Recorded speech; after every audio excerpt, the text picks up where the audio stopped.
The wedding day arrived, and I stood there, facing Lily, the woman I was about to marry. Everything about the moment should have felt like a dream.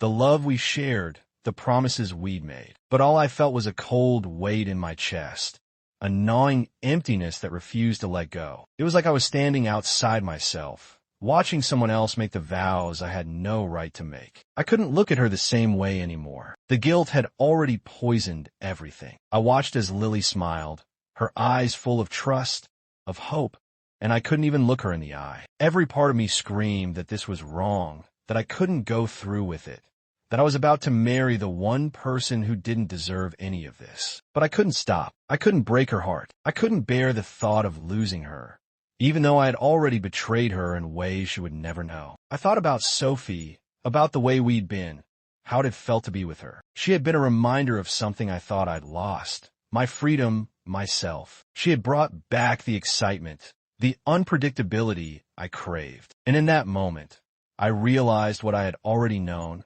I had chosen the wrong path. But it was too late. The ring was on my finger, and Lily was standing there, waiting for me to make a promise I couldn't keep. As we exchanged vows, I couldn't help but wonder if Lily could see the truth in my eyes. She looked so happy, so sure. And I hated myself for not being the man she thought I was. I hated myself for not being able to give her everything she deserved. The reception was a blur. People congratulated us, laughed and danced, but all I could do was smile and nod, pretending like everything was perfect. Inside, I was suffocating. Every moment felt like a countdown to the inevitable crash. I was living a lie, and I knew it. I couldn't escape the weight of my own decisions. Sophie's face kept appearing in my mind, taunting me with everything I'd thrown away. The guilt didn't hit me all at once. It crept in slowly, in fragments, each moment heavier than the last. At first, I thought I could control it,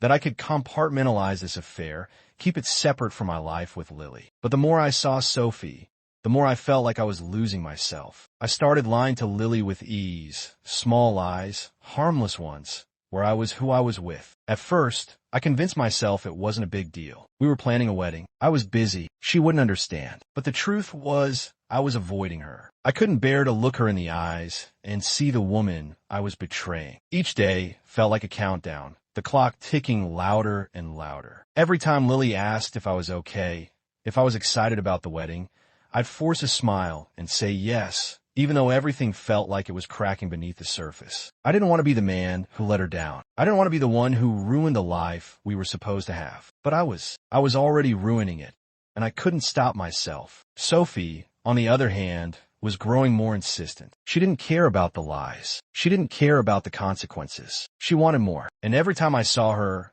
I could feel that pull, that urge to let go of everything and just be with her. It was selfish, and I knew it, but I couldn't help it. The more she pushed, the more I felt like I was losing control. And then one night, Lily asked me point blank if something was wrong. Her eyes were full of concern, full of love, and I had never felt so ashamed in my life. I wanted to tell her the truth. I wanted to confess everything, the affair, the lies, the guilt that was consuming me. But I couldn't. I couldn't bring myself to destroy her like that. She didn't deserve it. And so I lied again. I told her I was just stressed, that the wedding planning was getting to me, that I was just overwhelmed. She believed it. She always believed me. But I couldn't believe myself anymore. It wasn't supposed to go any further. I told myself that each time Sophie and I found ourselves alone again. But each meeting seemed to stretch the lines of what was acceptable, what was still safe. The chemistry we'd once had in college was simmering beneath the surface now,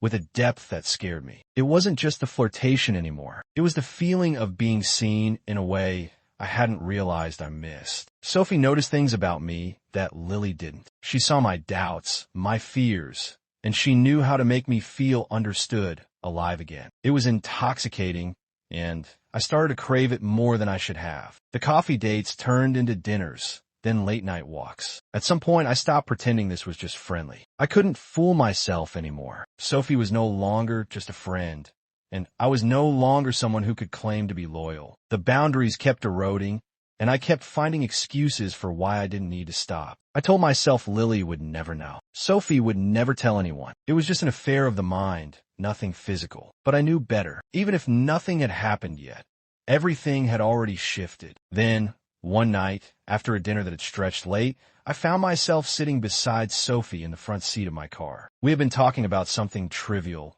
something innocent, but the tension in the air was undeniable. She touched my arm, a simple gesture, but it sent a shock through me. I didn't pull away. I couldn't. She leaned in, her lips brushing against mine, tentative at first, and then with more urgency, as though this moment was all we had left. My body responded before my mind had the chance to catch up. When we broke apart, the silence in the car was suffocating. I knew what had just happened. The words I had been avoiding, the line I had been telling myself I wouldn't cross.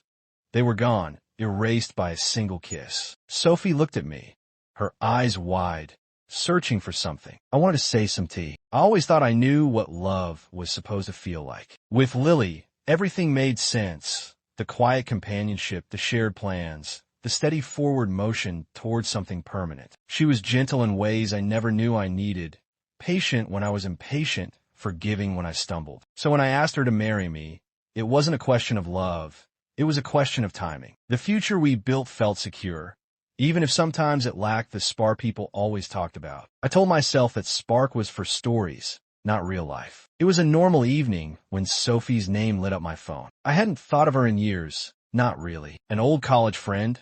Nothing more, or at least that's how I framed it when I opened her message. A simple, "Hey stranger, miss our talks," and suddenly I was pulled into a memory of who I used to be before responsibility weighed me down. I smiled without meaning to, typing back something casual, something safe, something that opened a door I hadn't even realized was still there. We decided to catch up over coffee. One meeting, just two friends. I rehearsed the explanation to myself as I drove to the cafe. Seeing her again hit me harder than I expected. Sophie hadn't changed much. That same magnetic energy, the easy laughter that filled up the space around her. She asked questions Lily never thought to ask anymore. Did I still play guitar? Did I ever finish that novel I dreamed about?